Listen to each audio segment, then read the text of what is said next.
Hello, I'm Father Joe Gambala, pastor of St. Malachy Catholic Church, Archdiocese of Detroit. Welcome to Saint of the Day. Today is February the 24th.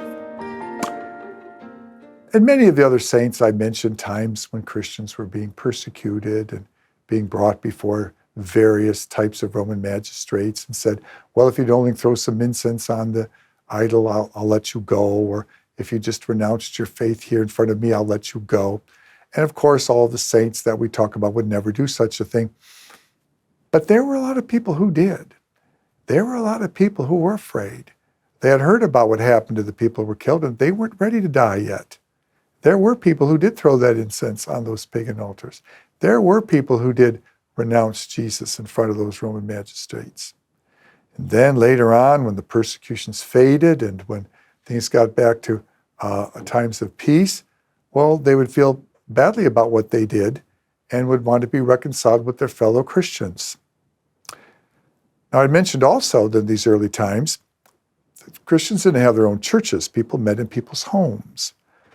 So here was a big problem the church was having. Imagine you're one of the people who hosts Mass in your house, but your spouse refused to renounce his faith and was martyred for that faith.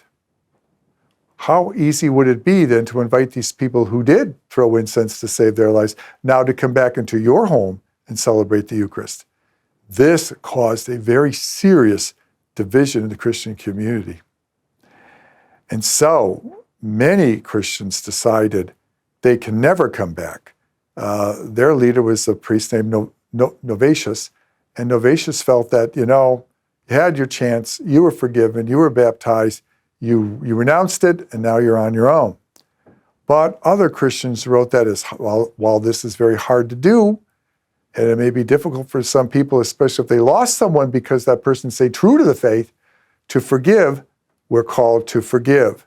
Our saint today, St. Lucius, is one of those people who called his fellow Christians to forgive. He was involved in the church in what's now North Africa in the city of Carthage when the persecution came through, and after it was all over, he had a number of people who had renounced their faith who wanted to come back. And he argued that they should come back, although there was a strong group that disagreed.